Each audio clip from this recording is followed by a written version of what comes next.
wanted to share with you a technique that I actually stumbled upon by accident. And I thought this might be useful to you. Anyway, this is any old hook, any old thread. And just begin by bringing in the thread 2 or 3 eye lengths behind the eye. Now here's the important part. I've got a piece of wire and I've got a stem from a CDL or coq de leon feather. And I've stripped all the modules off of the coq de leon. And I just got a piece of wire, and this is at 0.11. You can use any thickness you want. This just happens to be 0.1 millimeters. Now it's important that you lay down a really smooth base. If you lay any kind of wire down or any kind of biot, it's a big deal to have a smooth base. So just take the time on this part. So I'm just mounting the wire and the coq de leon to the hook and bringing it back into the bend of the hook. If this is a regular fly, I'd probably have a tail already created for it.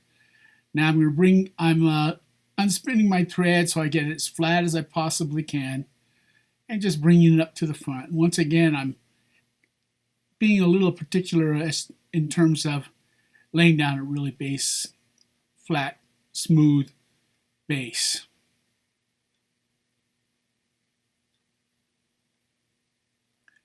Now I'm just trying to get a little bit of a taper, good old carrot stick. I get lazy and don't do this all the time. Fish don't mind, but aesthetically it looks better. Now I'm going to tie off my thread, and I'm going to wrap that wire and coq de leon at the same time, being very careful to make sure it matches up. Now there's a couple tricks on this.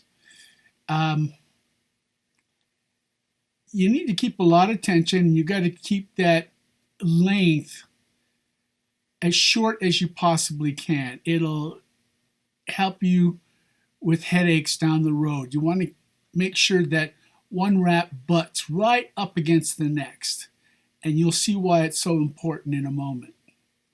So I just take it and I wrap it up to the front. Just take my time. Sometimes it doesn't quite do the way it's supposed to do, and so you just nudge it into place. As you can tell, I'm keeping quite a bit of tension on the wire and the coq de leon stem. Now I've actually done this with 2 pieces of wire and the coq de leon, or 2 different color pieces of wire in the coq de leon, or 2 same color pieces of wire in the coq de leon. And what I'm doing is I'm using the coq de leon to space my wire. And not only that, since the coq de leon is tapered, the spacing is also tapered, meaning it graduates. And you'll see in a moment why that's important. Now, I was doing this trying to combine coq de leon and wire, and I made a mistake, and you're about to see the mistake, but I do it on purpose now. I split the 2, and see how I let go of the coq de leon? Now I'm going to wrap that wire down,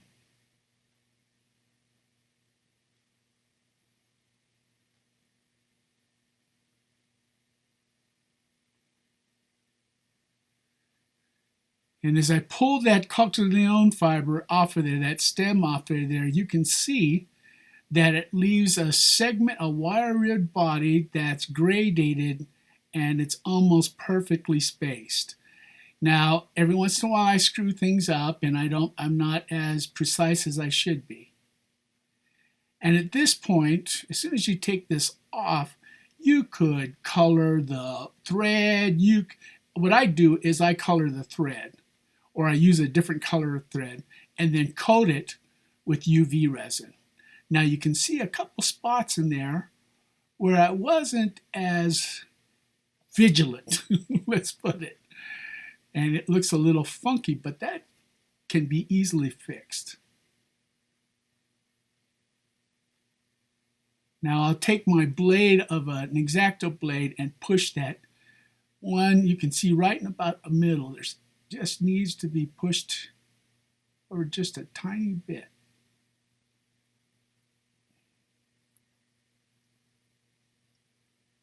And you can't tell. And there's another section back in the back, and I'll touch that up also. But at this point, you can color the thread. You've got a perfectly wired ribbed body, and it's gradated, just like it is on a natural. It's a little pickety, but it sure looks pretty good, as you can tell from that opening shot. At this point, you can do just about anything you want to do with it. Thank you.